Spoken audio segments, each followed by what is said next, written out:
Inter beat Fiorentina 3-0 at the San Siro, and they got 3 points off first place. And Pioli, if you're not sacked, I have to question a lot of things in Florence. Now, wow. That's 5. Wow. That's 7. Wow. Sucic! Listen, brother, I wasn't familiar with your game. I thought I was. But every day, you keep surprising me. This is a ridiculous goal. Now, let me just give you guys some background information. Mkhitaryan was injured in Inter's 1 or 2 last games. Then it was reported, hey, Mkhitaryan might be out longer than expected. Who's ready to step up? Fratesi. Who's ready to step up? Sucic stepped up, and I feel like Sucic's been great this season. He's been in and out of the team. Like, of course, you need to bed him in. You still need to develop him a little bit more. You still need to get him familiar with like the manager, the players, the system. But he stepped up today, and he was like, "Listen, give me the keys."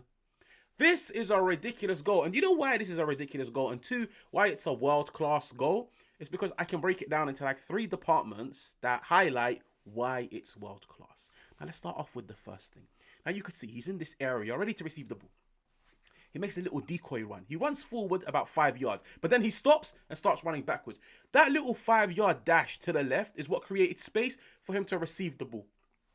So, in a sense, manipulate the defender, fool the defender, run, then track back. Now you've pushed the defender away from you. He receives the ball, gives it to Calhanoglu. Calhanoglu is this first-time flick into Lautaro Martinez. Now, Lautaro Martinez didn't score today, but I feel like he had a relatively good game in terms of holding up the ball, connecting the dots. He gives it into Sucic. So now you could already see the decoy run. I think it's amazing because I think it's such high IQ play where it creates space. It gives you that freedom in the center by pushing the opposition away, by manipulating them with the way you run on the field. Anyways, he receives the ball. I'll be honest with you guys, like I was watching it and I was like, brother, just shoot. Like, yeah, within the 12, 15, 18 yard box, just pull the trigger, just shoot. Try and do what Calhanoglu done. I wasn't expecting it. I'll be so honest with you guys, I wasn't expecting it. From the roll, like, don't get me wrong, the skill in a very tight and congested area is something that not many players can do. There's not many players that can outmaneuver the opposition in those tight, congested areas, but he can. So that's the second part, which in my opinion was world class. The fact that he was in a congested area and he found a way around those Fiorentina defenders. He's getting pulled by Comuzzo. But you know what's crazy? It's the fact that after doing all of this, he maintained composure. So if I was to break it down into 3 things. 1, the decoy one where he manipulated the Fiorentina, I believe he's the midfielder. 2, the ability to dribble in those tight areas and create a goal scoring opportunity for yourself. But 3, that's 2. 3, the composure. Like, he didn't just smash it at De Gea and just hope and pray it goes into the net. No, he put it into the side netting. That's a ridiculous goal. And you know what? I'm more than happy to have dedicated the first 3 minutes to speaking about it. Sucic, that is a ridiculous goal. Make sure to like, make sure to subscribe. How can I forget? It's a ridiculous goal. It's a world-class goal. And you know what it is? I don't think there were any alarm bells going off once Mkhitaryan got injured. But I think Sucic now is genuinely telling Mkhitaryan, you better go and apply to be the president of Armenia because your time here is done. Khalas, it's over.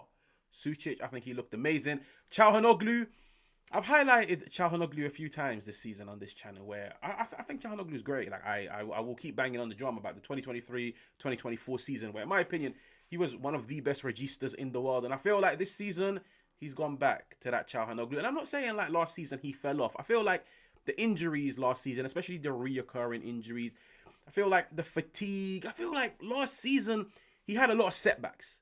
But this season, I like the way Chivu's managed him. He doesn't play him in every game. He doesn't complete every single 90 minute. He's great. Like, don't get me wrong. He scored an amazing first goal. From the penalty spot, Mr. Reliable. But Calhanoglu, for me, in terms of dictating the tempo of games, in terms of like orchestrating in that second phase, I think he's great. Like when it comes to ball progression, when it comes to connecting the dots, when it comes to spraying passes to the left, to the right, forwards, backwards, when it comes to just controlling the game. When you bear in mind, into this season, they play a very vertical brand of football. When you play a very vertical brand of football, you need to be a bit calculated with your passes. It's not always forwards. It's not always to the left. It's not always to the right. You need yourself somebody that can like control the center. And for me, Calhanoglu, I feel like he does that. But the fact that he's now sprinkling some goals, it's great. Like it's truly great. Like I think he's having an amazing season for Inter so far. Hey, there's another thing we need to speak about. What do you guys make of that back 3?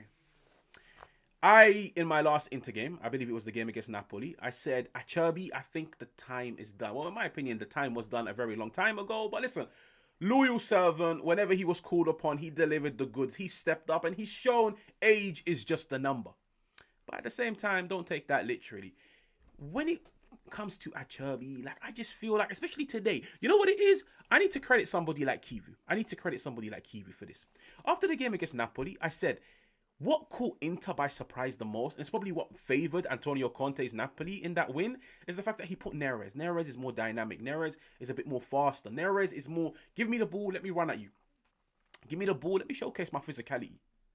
I looked at the game today and I was like, Moise Kean, like, fair enough, Fiorentina stink, but Moise Kean, we've all seen what he can do last season in the Serie A. Like, I can't remember the score, and I think he scored like, what, 2-3 goals against Inter last season in Florence? Moise Kean, he's physical, he's dynamic, he'll pick up the ball, he'll take you on, he can dribble past you, he can out-muscle you.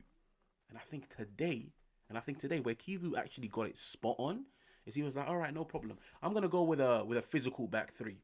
Bastoni, he's undroppable. But I'm going to go Bisek. And I'm going to go Akanji to the right of him. So I'm going to make sure, if you try and like drift in between Akanji and Bisek, you're now in the middle of two physical players. If you try and drift in between Bisek and Bastoni, two physical players. Moise Kean didn't have a great game. But I feel like Chivu got it spot on because he dropped HAJJBALL and he played Bisek and Akanji. He matched Moise Kean's physicality with physicality in his backline. And you know what it is? It's actually ludicrous. Like, I might seriously go and delete my videos that I made about Chivu at the start of the season where I was like, I think he gets sacked by Halloween, and Halloween is in 2 days. I've been so impressed. Like, listen, what did I say? It takes a real man to own up and put his hand and say, hey, I was wrong.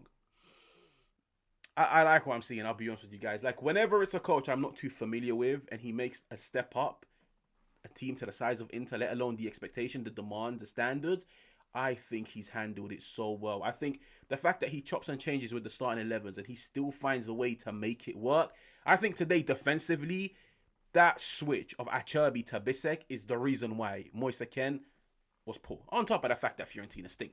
But yeah, Sucic, it was a lovely goal. I think Calhanoglu, he stepped up. He's like the leader of this team. If you know what I mean, he's the leader in his performances.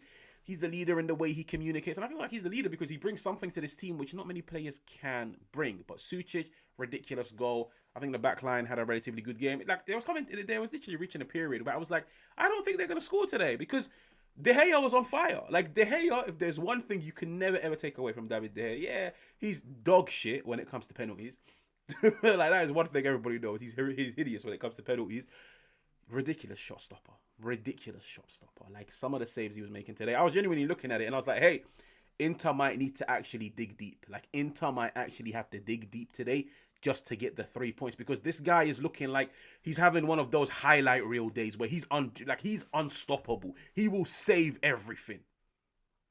But listen, when you come up against the goalkeeper like that, that's where sometimes you look at the team and you say, listen, we need some individual brilliance. Can you score from 15, 18 yards? Calhanoglu, I can do it. What about when a penalty presents itself? No problem, I can do that. What about pick up the ball and just dribble through 3, 4, 5 players? No problem, Sucic, I can do that. I think it says a lot about this Inter team, the fact that they won 3-0 against Fiorentina. Fair enough, Fiorentina stink, but Fiorentina on paper are a very good team. And in my opinion, once Pioli gets sacked, whoever the replacement is, Fiorentina's rise is not going to surprise many people because they're a very good team. But it says a lot, the fact that you can win 3-0, and I can't believe I'm saying this towards the end of the video. It says a lot when you can win 3-0 and not a single one of your goal scorers is your striker. It says a lot. It says a lot. Like, I can guarantee you guys right now, if I was to speak about any team in the Serie A, regardless of the game weeks, if I say to you, hey, Roma won 3-0, hey, Juve won 3-0, hey, I don't know, Napoli won 3-0, I promise you, out of those 3 goals, 1 will be from the striker. Whether it's the striker that starts, whether it's the striker that comes off the bench, Inter won 3-0. 2 from Calhanoglu, 1 from Sucic, 2 midfielders, 3 points. Like, Chivu's a happy man. Chivu is a happy man heading into those Halloween parties. Make sure to like, make sure to subscribe, and I'll catch you guys on another one.